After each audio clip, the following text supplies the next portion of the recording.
로마서 3장 21절은 굉장히 중요한 구절이에요. 원래 원문에는 이제는 앞에 그러나라는 그 접속사가 있어서 앞에 있는 3장 20절까지의 모든 내용을 받아서 역전시키는 그런 반전의 이야기죠. 율법 외에, 그러나 이제는 율법 외에 하나님의 한 의가 나타났다 그랬어요. 그게 이제 22절에 보면 예수 그리스도를 믿는 믿음으로 말미암는 의인데 차별이 없는 의다 이렇게 이야기해요. 그러나 이제는 앞에는 율법의 의로 치면 구원받을 육체가 아무도 없다는 그런 논정을 해왔습니다. 그래서 모든 인간은 죄인이다. 의인은 없나니 하나도 없다. 왜 없냐 하면 율법의 의로 볼 때 의인이 없다는 거예요. 모두가 율법의 정죄 아래 있을 수밖에 없는 진노의 자녀였다. 유대인도 이방인도 헬라인도 야만인도 다 그랬다 하는 것이 3장 20절까지의 내용이었습니다. 그래서 율법의 의로 인간을 본다면 우리는 절망밖에 할 수 없어요. 근데 그 절망을 반전시키는, 그 절망을 역전시키는 하나님의 한 의가 나타났는데 그건 율법으로 말미암는 의가 아니고 예수 그리스도를 믿는 믿음으로 말미암는 의다.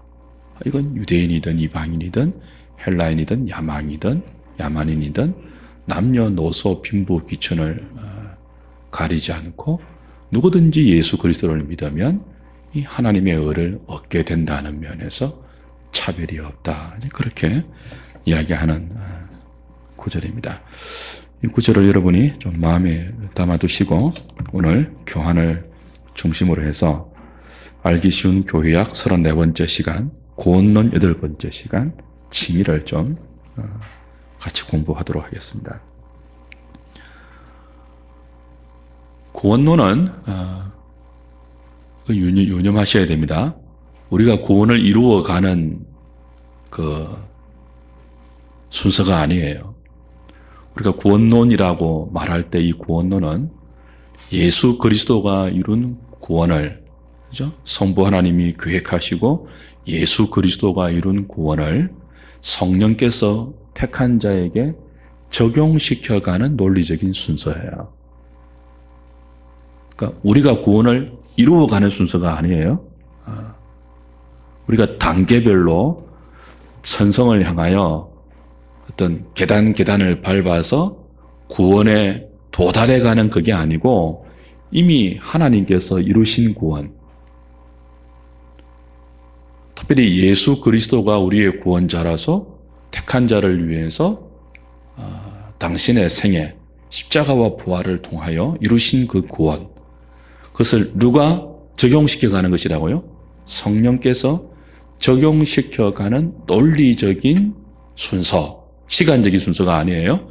논리적인 순서를 구원의 서정이라는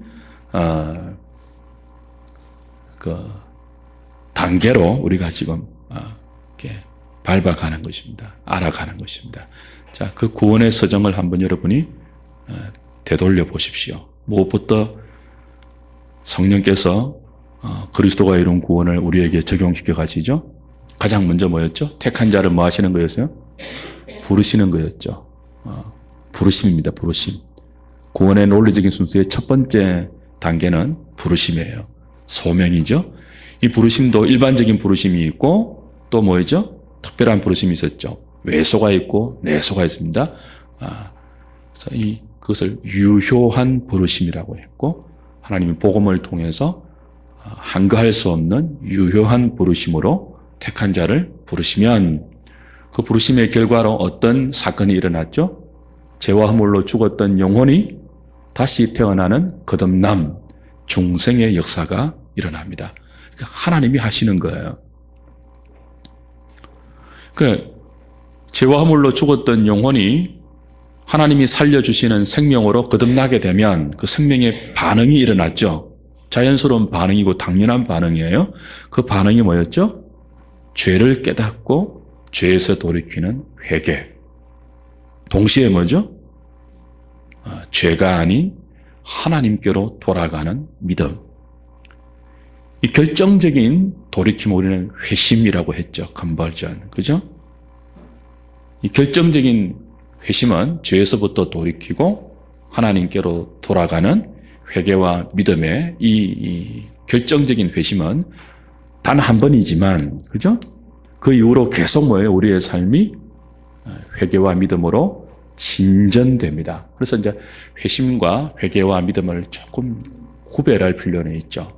포함되지만 회심은 단회적인, 결정적인, 근본적인 삶의 돌이킴이에요. 생명의 결과로. 그 다음에 회개와 믿음은요, 그 뒤에 지속적으로 평생 동안 따라오는 우리의 삶의 전 영역에서 일어나는 내용이죠. 그러면은 이제 그렇게 회개와 믿음을 가지고 살아가는, 특별히 이 믿음, 우리 지난주에 배웠잖아요. 가짜 믿음, 일시적인 믿음, 역사적인 믿음, 지성적인 믿음에 머무는 그런 거짓된 믿음이 아니고 생명에 이르는 회개로 말미암아 구원에 이르는 참된 믿음을 가지게 되면 하나님이 주시는 거죠. 그죠? 가지게 되면 이제 이건 우리의 내면적인 변화예요. 영혼에 일어난 변화예요. 우리의 인격에 실제적으로 일어난 내면적인 생명의 변화란 말이에요. 이 생명의 변화를 하나님의 은혜 가운데 택한 자들이 받게 되면 이 생명의 은혜는 필연적으로 법적인, 신분적인 변화를 수반합니다. 우리가 거듭나기 전에는 하나님의 유효한 부르심으로 거듭나기 전에는 우리의 신분이 누구의 종이었습니까? 죄의 종이었고 누구의 아들이었습니까? 마귀의 아들이었어요. 그렇죠? 구원은 신분의 변화입니다. 내적인 변화이기도 하지만 겉으로는 신분의 변화예요. 죄의 종된 자리에서 의의 종으로, 하나님의 종으로, 혹은 마귀의 아들 된 자리에서 누구예요? 하나님의 자녀로의 신분의 변화입니다. 그리고 죄의 종된 상태에서는 우리가 어렵지 못했습니다. 그런데 이 믿음으로 말미암아, 그죠? 하나님 주신 은혜로 말미암아 믿음을 갖게 되면 이제 하나님은 그 믿음을 가진 자를 어렵다고 선언해 주세요. 그리고 동시에 내 자녀라고 선언해 주세요. 내 자녀라고 선언해 주시는 것을 양자라고 그러고요. 어렵다고 선언해 주시는 것을 칭의라고 그럽니다. 그러니까 내면적인 변화, 하나님의 은혜로 말미암아 택한 자에게 구원의 은혜가 베풀어지면 내면적으로는 중생하게 되고 회심하게 돼요. 그죠? 회개하고 믿게 된단 말이에요. 이 중생하고 회개하고 믿게 된 이 변화는, 이 내적인 변화는 내적인 변화로 그치는 것이 아니고 신분의 변화를 갖고 오죠. 어떤 변화로요? 하나님의 자녀라는 신분과 이제 더 이상 죄인이 아니고 어려워졌다는, 예수 그리스도로 말미암아 어려워졌다는 효력 있는 법정적인 선고를 받게 돼요. 그래서 그 법정적인, 어렵다고 법정적으로 선언해 주시는 것을 뭐라고 한다고요? 칭의라고 그러고, 이제부터는 너는 내 아들이야, 하나님의 자녀라고 말해주는 것을 입양 혹은 양자라고 그래요. 오늘은 이 신분의 변화 가운데 양자는 이제 다음 주에 하기로 하고, 어려움에 대해서, 어렵다고 칭해 주시는 것이 뭐냐, 칭의에 대해서 함께 좀 배우도록 하죠. 자, 먼저 칭의의 개념부터입니다. 칭의, 말 그대로 뭐예요?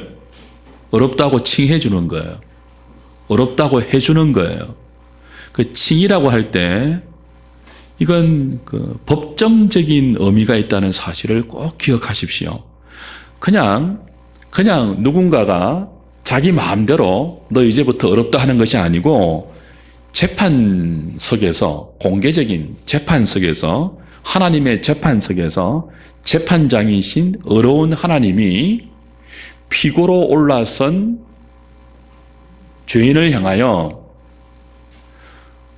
너는 이제부터 무죄야. 죄가 있지만 무죄야. 너는 이제부터 어려워라고 법정적으로 뭐 해주는 거예요? 선고해 주는 거예요. 재판장이 땅 선고하면 그게 효력이 있어요? 없어요? 효력이 있습니다. 법적인 효력이 있다고요. 그러니까 칭의는 하나님의 법정에서 하나님이 죄인된, 그래서 피고의 자리에 있을 수밖에 없는 우리를 향하여 죄가 있음에도 불구하고 어렵지 않음에도 불구하고 무엇 때문에 어렵다고 뭐 해주는 거예요? 법적으로 땅 선고해 주시는 거예요. 이제부터 너는 죄인이 아니야. 무죄 방면이야. 무죄일 뿐 아니고 어려워라고 이제 선언해 주시는 말도 안 되는 놀라운 구원의 사건이 뭐라고요? 칭의입니다. 칭의. 하나님께서 나를 뭐예요? 어렵다고 선언해 주시는 사건이에요.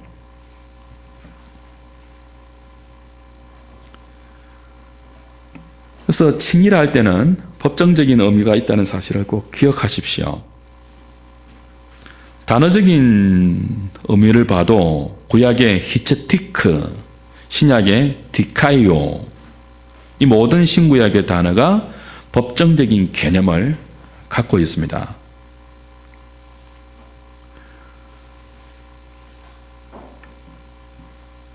근데 하나님께서 죄인된 인간을 하나님의 법정에서 어렵다고 선언해 주실 때 우리의 그 무엇을 보고 하는 게 아니에요. 우리를 보면 어렵다고 선언해 주실 근거가 있어요? 없어요? 전혀 없죠. 무엇을 보고 어렵다고 선언해 주십니까? 우리의 믿음을 보고 그래요. 우리가 누구를 믿기 때문에요? 예수 그리스도를 믿기 때문에 그래요. 그 믿음을 보고 우리가 믿는 그 예수님의 대속의 사역을 보시고 우리 대신 죽으신 예수님의 죽음을 보시고 우리를 죄 없다 하시며 용서해 주시고 우리 대신 율법의 의를 완전히 이루신 예수님의 의로움을 보시고 그 예수님을 믿는 자에게 뭐예요? 그 예수님의 의를 전가시켜주는 행위예요. 법적으로. 그래서 우리는 어렵지 않지만 누구 때문에요? 예수님 때문에 어려워지는데 믿음으로 그렇게 해주신다는 거죠.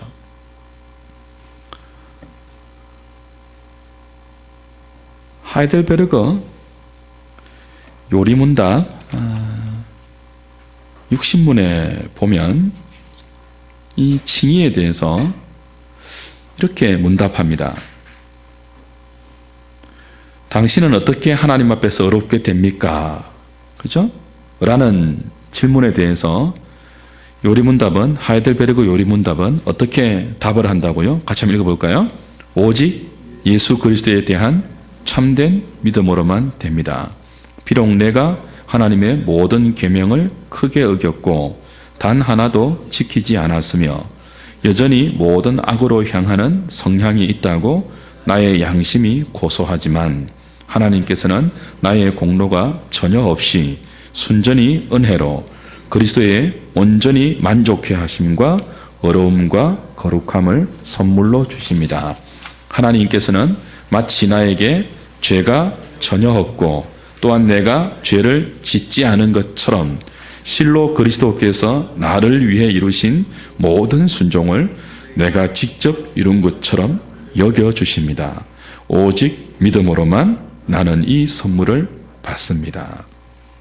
그러니까 칭의는 여겨주시는 거예요. 누가요? 하나님께서 예수 믿는 자를 어렵다고 뭐 해주시는 것이라고요? 여겨주시고 선언해 주시는 거예요. 근데 하나님이 그렇게 어렵게 여겨주시는 우리는 어때요? 죄가 전혀 없는 사람이 아니에요.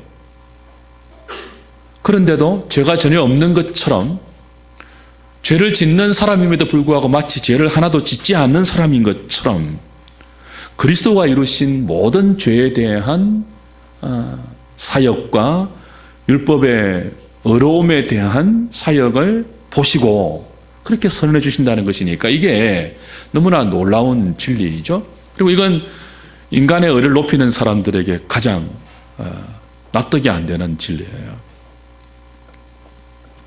그래서 로마 천주교는 법정적인 진리를 선언하는 자에게 저주를 선언했습니다. 트렌드 공회에서. 칭의의 이 개념은요, 로마 가톨릭의 어려움의 개념과 늘 대조가 되는 사건이에요. 천주교에 의하면 칭의는 법정적인 선언이 아닙니다. 단번에 이루어지는 그런 하나님의 선고가 아니에요. 로마 가톨릭은 신자가 영세를 받을 때 어려움이 임파테이션 된다고 봅니다. 분녀라고 그러죠. 분녀. 임파테이션. 주입되는 거예요. 하나님의 의가 영세받는 순간 내 안에 실제적으로 뭐예요? 분녀가 돼요. 여러분, 주사기로 어디인가에 쭉 주사를 놓으면 그 주사액이 뭐예요? 주입되죠. 그죠? 그처럼 천주교는 신자가 신부에게 영세를 받는 순간 하나님의 어려움이 우리 내면 가운데 뭐예요? 임파테이션 돼요. 분녀되어요. 주입이 되어요. 그래서 그때부터 실제적으로 뭐예요? 내 내면의 어려움의 성향이 실제적으로 신비하게 생긴 것으로 봐요. 근데 이건 어려움의 완성이 아니에요. 어려움의 시작이에요. 그러니까 완전히 어려운 게 아니죠. 그 임파테이션 된, 분녀된 하나님의 의가 내한테 이제 실제적으로 들어왔단 말이에요. 그 다음부터 뭐 해야 돼요? 내 안에 들어온 하나님의 의와 내가 연합해서 내가 도덕적으로 선행, 구제, 명상, 기도, 기타 등등 많은 나의 어려운 삶을 통하여 그 어려움을 완성시켜 나가야 돼요. 그러니까 천주교에서 말하는 어려움은 단번에 일어나는 법정적인 사건이 아니에요. 영세부터 시작해서 죽을 때 되어야 뭐 하는 거예요? 완성되는, 자기가 하기에 따라서 어려움이 완성되는 이중적이고 점진적이고 단계적인 거예요. 그럼 결국 그 어려움은 누구한테 달려있는 거예요? 세례받는 순간 신비하게 주입, 임파테이션 됐어요. 근데 그건 시작에 불과하고 나머지는 뭐 해야 돼요? 그래서 이제 우리 안에 내면적으로 어려워진 이 어려움을 가지고 우리가 노력하고 애써서 그 어려움을 완성시켜 가야 돼요.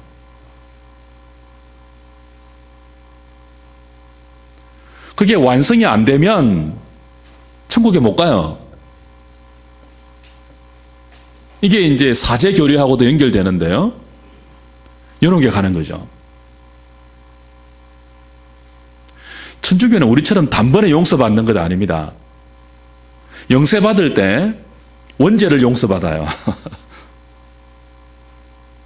그리고 원죄 이후에 자기가 지은 자범죄는요, 고해성사로 해결해요.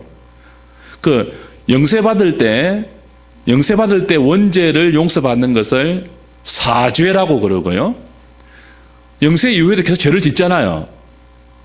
그건 이제 고해성사를 하죠. 그죠? 고해성사를 하면 신부가 사면해 주죠.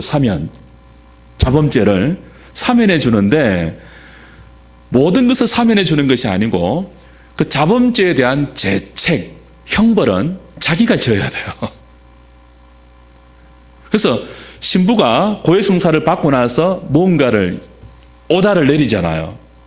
그것으로 뭐 하는 거예요? 죄에 대한 형벌을 갚아가는 거예요. 그걸 다 못 갚으면 어떻게 해야 되죠? 연옥에 가서 그걸 채워야 돼요. 연옥에 가서 일정 기간의 연단과 고난을 통해서 지상에서 다 갚지 못한 죄에 대한 값을 자기가 뭐예요? 연옥에서 고통으로 갚아야 돼요. 정화돼요, 정화. 그러니까 천주교에 하면 예수 그리스도의 대속은요, 완전한 게 아닙니다. 이해되세요? 이게 칭의의 개념과 물려 있습니다. 그러니까 천주교의 칭의의 개념은 그리스도가 단번에 이루신 그 무엇이 아니라 시작에 불과해요. 뭐함으로 말미암아 영세받을 때 임파테이션 됨으로 시작에 불과해요. 근데 기독교가 말하는 칭의는 임파테이션이 아니고 임푸테이션입니다. 정가예요, 정가.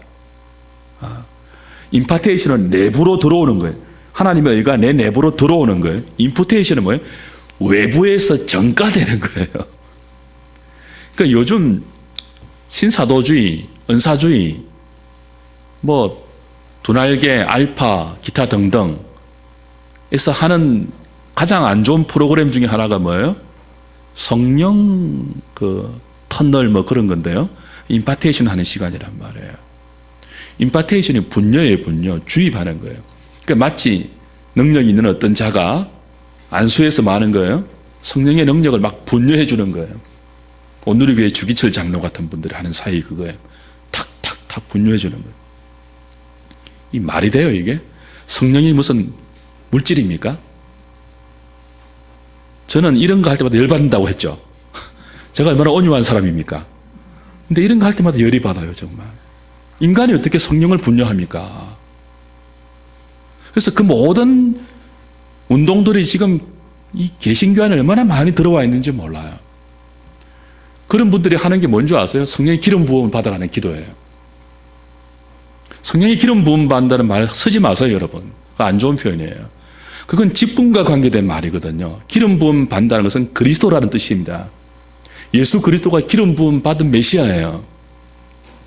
왕으로 기름 부음 받고 제사장으로 기름 부음 받고 선지자로 기름 부음 받아서 그 삼중직을 감당하시면서 우리의 구원자가 되신단 말이에요. 그래서 기름 부음 받는다는 것은 구약적으로 공식적으로 왕직, 제사장직, 선지자직을 공식적으로 세울 때 그 선언의 의미고 공식적인 선포의 의미예요. 임파테이션의 의미가 아니란 말이에요. 성령으로 기름 부어 주옵소서. 이거 지금 어떻게 사용한다고요? 막 어떤 신령한 사람이 다른 사람들에게 막 안수해가지고 막 팍팍팍팍 주입 분녀 그런 뜻으로 사용하는데 그렇지 않습니다. 그렇게 사용하면 안 돼요. 그런 교회는 가면 안 돼요. 탈출해 나와야 돼요. 그런 교회는. 주변에 그런 교회 다니는 사람이 있으면은 저는 이런 말 안 했거든요. 끝까지 남아있으라 했는데 이제는 탈출시켜야 돼요. 침몰하는 배에 타고 있으면 배와 함께 더불어 침몰하고 죽습니다. 지금 임파테이션 하는 게 없어요. 그런 게 없어요. 그리스도가 우리에게 주는 의로움은 임파테이션이 아니고 정가, 임푸테이션이에요. 아무 공로 없는 우리에게 믿음을 보시고 그리스도의 의를 정가시켜주는 거예요. 그러니까 놀라운 은혜이죠. 어렵다고 선언해 주시는 것은 내가 천주교처럼 어떤 거룩한 성품을 신비하게 주입받아서 그 이후로부터는 그런 성품을 주신 하나님과 내가 연합해서 내가 노력하고 애쓰고 금식하고 명상하고 구제하고 선행해서 의로움의 완성에 도달하는 것이 구원이 아니에요. 그래서 요즘 톰 나이트 세관점 학파의 선두주자죠. 그리고 MPP 주재권 구원, 언약에 관한 모든 다른 주장들 그 핵심이 뭐예요? 칭의의 유보거든요. 칭의의 유보. 이 이신칭의의 나중에 다루겠지만 이신칭의의 구원의 진리를 잘못 가르치면 사람이 방종하다는 거예요. 어떻게 살든지 이제는 구원을 따놓은 당상으로 여기면서 도덕적으로 나태하고 윤리적으로 형편없는 삶을 살도록 유도하는 것이 이신칭의의 교리라는 거예요. 근데 그렇지 않습니다. 나중에 하겠지만 칭의와 성화는 분리될 수 없는 거예요. 늘 함께 가는 거예요. 성화가 따라오지 않는 칭의는 가짜입니다. 우리 지난주에 가짜 신앙 배웠죠. 그죠? 이건 믿다가 실족하는 게 아니고 처음부터 중생한 자가 아니에요. 그러니까 세관점 학파들은 모르셔도 되지만 여하튼 요즘 이게 유행이니까 주장은 아실 필요가 있습니다. 하나님께서 어렵다고 선언해 주신 그 어려움이 땅으로 완성되는 게 아니고 종말의 순간까지, 죽음의 순간까지 유보가 되어야 한다는 거예요. 그래서 그 사람이 어떻게 살았는지를 보고, 천주교와 똑같은 주장이거든요. 어떻게 살았는지 보고 그 죽음의 순간에 칭의를 결정한다는 거예요. 이건 누구의 주장이라고요? 천주교 주장과 똑같은 맥락입니다. 근데 왜 이게 먹힌다고요? 너무 지금 우리가 비윤리적이니까. 믿음으로 구원받았다고 하면서 전혀 구원에 합당한 열매를 보이지 못하는, 정직하게 말하면 형식적인 그리스도인, 중생하지 못한 가짜 그리스도인들 때문에 이런 교리들이 판을 치는 거예요. 근데 그렇지 않습니다. 칭의는 유보된 것이 아닙니다. 그것은 하나님의 구원을 모독하는 거예요. 예수 그리스도가 이루신 구원은 완전한 구원입니다. 그래서 예수님을 믿는 믿음을 가진 자를 하나님은 보시고 마치 우리가 죄 없는 것처럼, 누구 때문에? 예수님 때문에요. 어렵다고 선언해 주시는 것이고, 그 하나님의 선언은 유보되는 성격의 선언이 아니고 선언되는 즉시 효력을 발휘하는 완전한 선언이에요. 그리고 그 어렵다고 하신 사람들을 그냥 두지 않죠. 양자로 입양하죠. 입양해서 어려워진 신분답게 만들어 가세요, 하나님께서. 그게 이제 성화 아닙니까? 하나님께서 그렇게 하신다니까요. 참된 백성, 택한 백성들은. 그렇게 안 돼가는 사람들은 택한 자가 아니고 구원받은 자가 아니에요. 가라지들입니다, 가라지들. 우리는 거룩하게 살고 싶은 마음이 없는 자들이에요. 저도 그래요. 아마 여러분보다 제가 더 믿음이 안 좋은 것을 아시고 하나님은 저를 목사시켰을 것입니다. 제가 목사가 안 되었으면 주일 오후 예배 안 나왔을지 모릅니다. 새벽기도 안 나왔을지 모릅니다.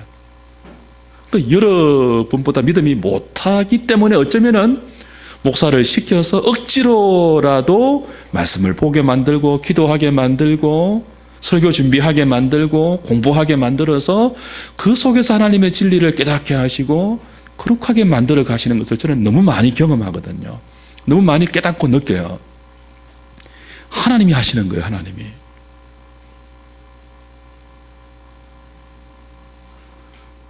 거룩하다고 하나님이 선언해 주신 자를 그냥 내버려 두지 않고 아들로 입양하세요. 양자 삼으세요.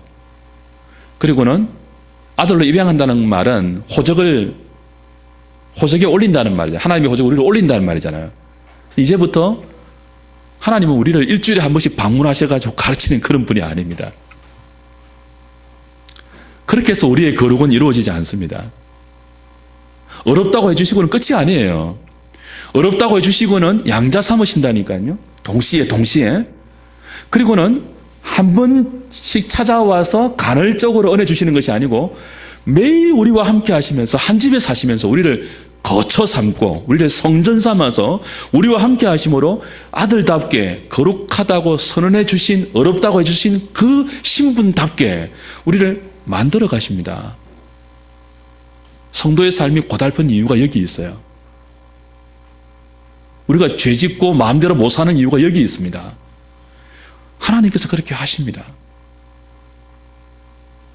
그래서 칭의의 교리를 바르게 이해한 사람은 절대로 이제는 예수 믿었으니까 구원은 따놓았고 마음대로 살아도 된다.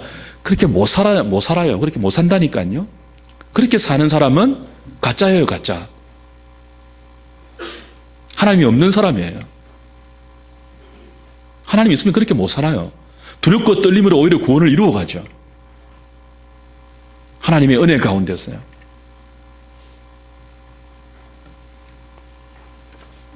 칭의의 개념은 그렇게 법정적인 선언이 있고 하나님의 법정적인 선언이기 때문에 하나님께서 내버려 두지 않는다는 개념을 동시에 가지고 계셔야 됩니다. 그래서 1번 마지막에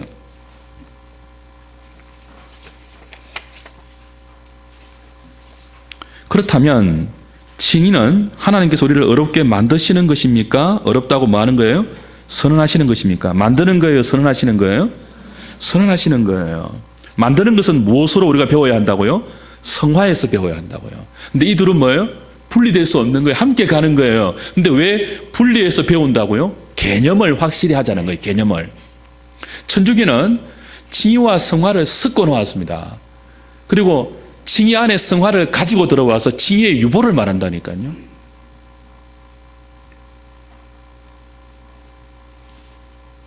그러면은 어려움의 기준이 인간에게 달려 있는 거죠. 두 번째, 칭의의 수단과 근거. 그렇다면 죄인들이 어려워지는 것은 무엇으로 가능합니까? 다시 말하면 칭의라는 복이 무엇을 통로로 우리에게 흘러 들어옵니까? 칭의의 수단이 뭐죠? 믿음이죠. 오직 믿음이죠. 로마서 3장 23절 24절 한번 띄워주시렵니까? 시작. 모든 사람이 죄를 범하였음에 하나님의 영광에 이르지 못하더니 그리스도 예수 안에 있는 속량으로 말미암아 하나님의 은혜로 값없이 어렵다 하심을 얻은 자 되었느니라. 28절. 그러므로 사람이 어렵다 하심을 얻는 것은 율법의 행위에 있지 않고 믿음으로 되는 줄 우리가 인정하느라. 갈라디아서 2장 6절요. 16도 시작. 사람이 어렵게 되는 것은 율법의 행위로 말미암음이 아니요 오직 예수 그리스도를 믿음으로 말미암은 줄 알므로 우리도 그리스도 예수를 믿나니 이는 우리가 율법의 행위로서가 아니고 그리스도를 믿음으로써 어렵다함을 얻으려 함이라. 율법의 행위로서는 어렵다함을 얻을 육체가 없느니라. 그렇죠? 자, 칭의의 수단이 뭐라고요? 믿음이에요. 믿음.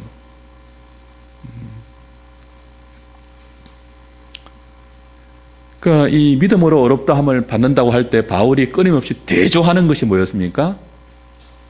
율법의 의가 아니고 그 말이에요. 인간의 의가 아니고 우리가 이루는 것이 아니고 그 뜻이에요.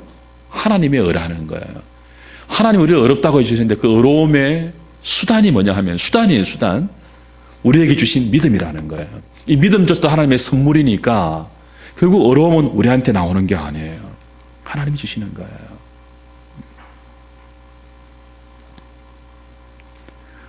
인간의 의는 무엇과 같다고요? 이사야 64장 6절 보십시오.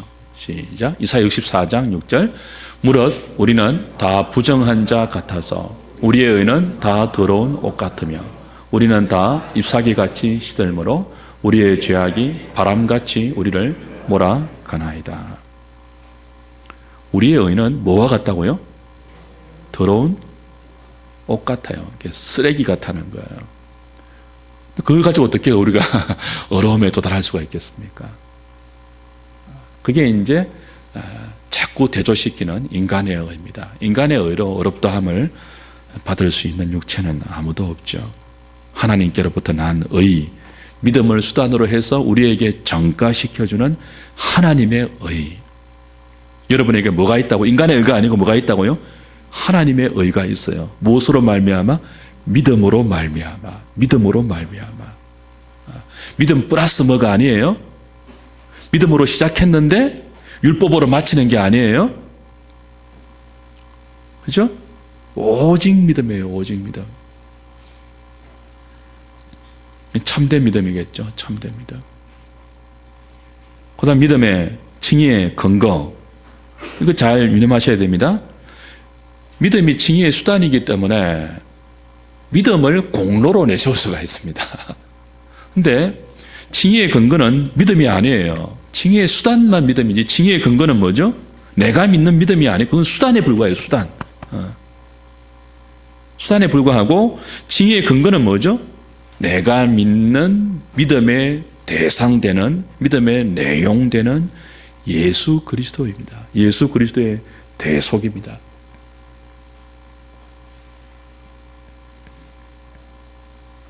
웨스트민스터 신앙 고백서는 믿음의 근거에 대해서 이렇게 가르치죠. 칭의는 죄인들이 믿음으로 그리스도와 그의 의를 받아들이고 의지할 때 그리스도의 순종과 만족을 그들에게 전가시키는 사건인데 그 믿음도 그들 자신에게서 난 것이 아니라 하나님의 선물이다. 그렇죠? 그렇다면 징의 유일한 근거는 무엇이라고요? 오직 예수 그리스도입니다. 예수님이 해주신 속량입니다.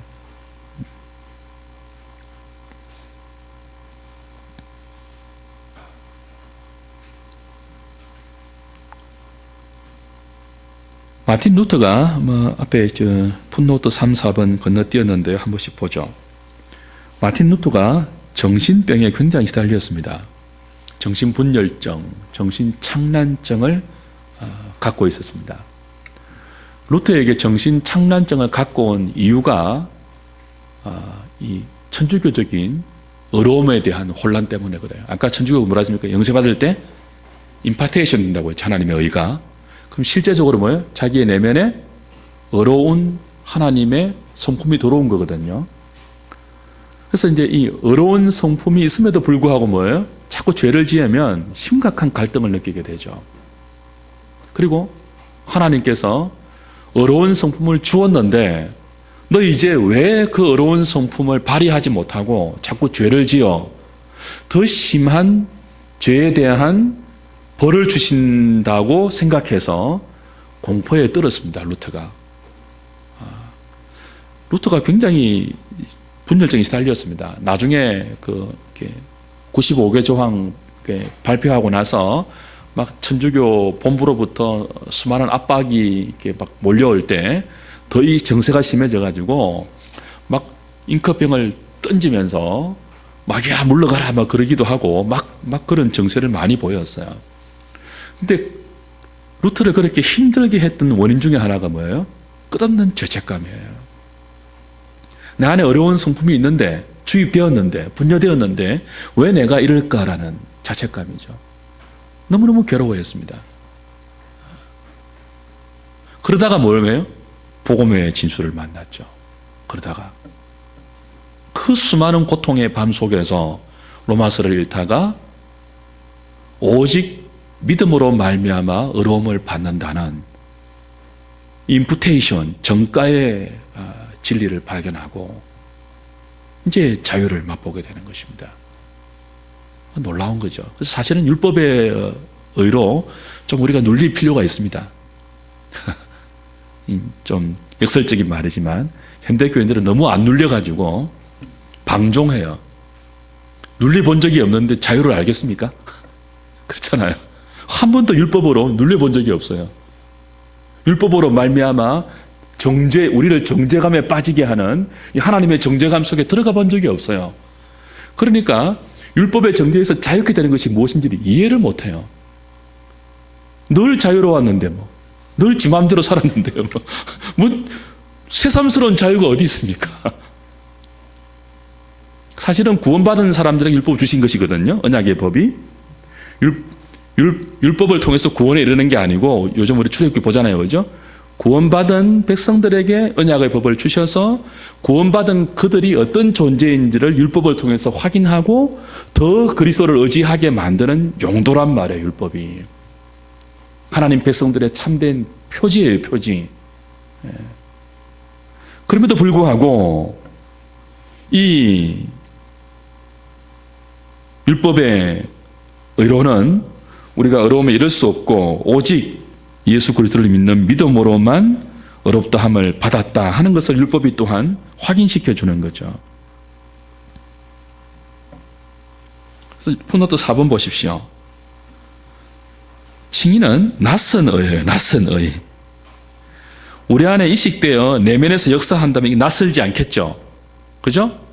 임파테이션 돼가지고 우리 안에 하나님의 의가 이식되어 있다면, 그래서 내면에서 늘 역사한다면 그 의가 낯설지 않겠죠. 그러나 전가된 의는요, 낯선 의입니다. 우리한테 있는 게 아니에요. 하나님으로부터 오는 의이기 때문에 늘 낯설어요. 우리 늘 그렇잖아요. 어떻게 내가 어려워질 수 있지? 낯설다니까요. 근데 하나님 뭐예요? 하나님이 어렵다고 해주신다니까요. 아무런 느낌이 없으십니까? 낯설지 않으세요? 그래서 루트에 따르면 그리스도의 십자가에서 계시된 하나님의 의는 인간의 의와 전적으로 구별될 뿐 아니라 인간의 의를 뭐 한다고요? 폐기시켜요. 따라서 인간은 다만 하나님이 인간에게 돌려준 그리스도의 낯선 의를 믿음을 통해서 수납함으로만 어렵게 되는 것입니다. 폴 틸리는 기가 막힌 표현으로 이걸 표현했죠. 거지의 손이다. 징의의 수단인 믿음을 거지의 손이다 그랬습니다. 아무런 자랑할 게 없다는 거예요. 수단에 불과하다는 거죠. 징의의 특성 보십시오. 하나님께서 어렵다고 선언해 주시는 이 징의는 과정이 아닙니다. 단번에 일어나는 법정적인 사건이죠. 이렇게 하나님이 어렵다고 선언해 주셨으면 누구도 우리의 어려움을 정죄하지 못합니다. 왜냐하면 그리스도로 말미암아 우리에게 전가된 완전한 의이기 때문에 그렇습니다. 우리한테 있는 의가 아니고 늘 그리스도로부터 오는 낯선 의이기 때문에 이거 완전한 의예요. 우리는 뭐 하지만요? 불완전하고 우리는 늘 참소받아 마땅하고 정죄받아 마땅하지만 우리한테 근거한 것이 아니고 그리스도에 근거한 것이기 때문에 이건 언제나 완전한 의예요. 여러분 불안하실 필요 없습니다. 그런즉 그리스도 안에 있는 우리를 누가 정죄하리요? 우리 정죄받을 만하죠, 그죠? 그런데도 뭐예요? 아무도 정죄 못해요. 왜요? 그리스도 안에 있기 때문에. 근데 마귀는 끊임없이 정죄감을 주도록 부추기죠. 거기서 풋노트 5번을 다시 한번 보시면요. 이것 좀 구별하셔야 돼요.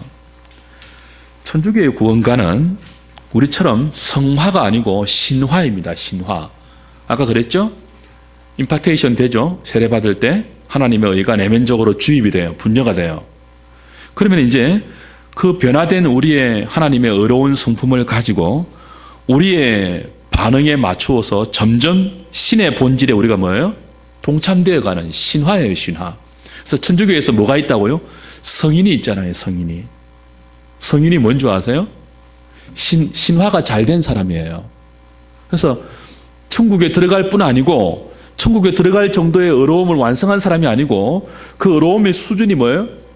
더 높아져서 주리가 남은 사람들이에요. 그래서 남은 주리로 뭐 해주는? 우리한테 나눠주는 사람들이에요. 그래서 천주교는 성인을 뭐예요? 숭배하잖아요. 왜 숭배하죠? 공덕이 흘러온다고 믿기 때문에요. 이걸 이제 신화교리예요. 신화교리. 신의 본질에 신적인 의로움을 주입받은 그들이 동참해서 점점점 자신의 본질을 신적 본질로 변화시켜가고 그 신적 본질의 자기를 참여시킨다는 거예요. 그래서 성인이 되어 간다는 거예요. 근데 우리는 뭐예요? 신화가 아니고 뭐예요? 성화예요. 이 결정적으로 구별해야 됩니다. 우리는 뭐예요? 신화가 아니에요. 성화예요.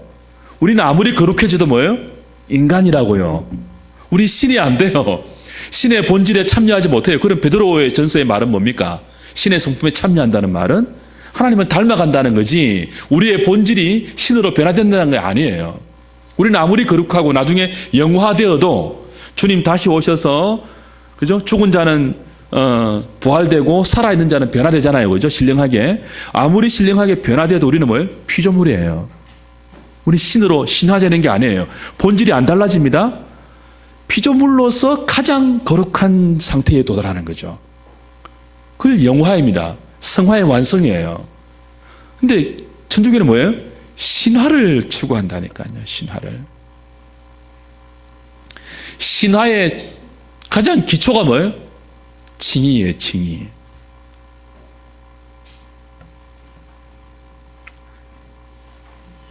구별하실 필요가 있고요.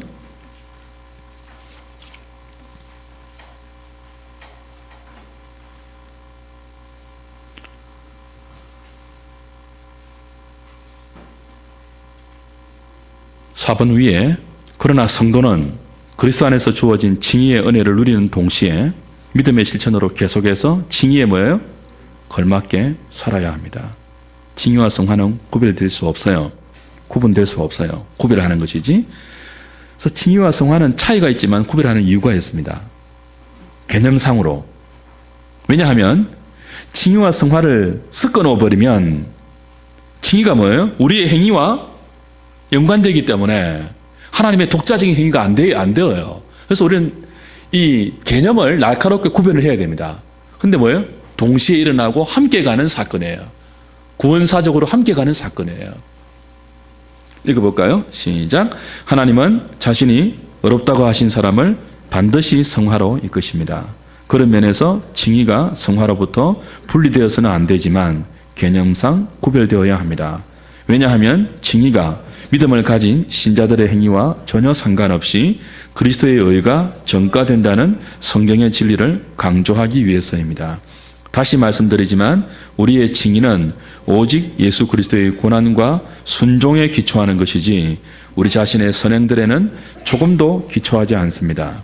로마 가톨릭의 오류 중에 하나가 칭의와 성화를 구별하지 않는 것입니다. 그러나 우리는 이 둘의 개념을 구별해서 다음과 같이 정리할 필요가 있습니다. 중요한 정리 나오는데요. 칭의는 무엇을 제거한다고요? 죄에 대한 죄책을 제거하는 하나님의 사역이에요. 반면에 성화는 뭐죠? 죄로 인한 오염을 제거해서 우리로 하여금 주님을 닮아가도록 하는 거죠. 두 번째, 칭의는 신자 밖에서 일어나는 사건이고요. 그렇죠? 우리의 법적 신분에 대한 하나님의 법적 선고입니다. 그러나 성화는요, 우리 안에서 일어나고 단번이 아니고 점진적으로 우리의 성품을 새롭게 하는 하나님의 사역이죠. 또한 우리의 사역이기도 하고요. 세 번째, 칭의는 평생에 몇 번요? 단 한 번 일어나며 과정이나 반복되는 사건이 아닙니다. 그러나 성화는 전생에 걸쳐서 계속되는 과정이며 현생에서 완성되지 않습니다. 물론 확정적 성화라는 개념도 있지만 그건 다음에 하기로 하고요. 이 둘의 개념을 좀 이렇게 구별할 필요가 있어요. 이렇게 날카롭고 구별되는 개념이기 때문에 섞어 놓으면 안 된다는 거예요. 섞어 놓으면. 마지막. 칭의의 소극적인 면과 적극적인 면 같이 읽습니다. 시작. 칭의는 소극적으로 우리의 죄에 대한 용서를 의미합니다. 우리는 칭의를 통하여 영구적으로 죄가를 사면받습니다. 하나님께서는 예수 그리스도의 구속의 사역에 근거해서 우리의 모든 죄를 용서하십니다. 그러나 칭의는 우리의 사죄로 끝나지 않고 적극적으로 우리가 하나님의 자녀들로 입양되는 것과 영생의 권리를 부여받는 것을 포함합니다. 이건 또 다음 주에 계속해서 하도록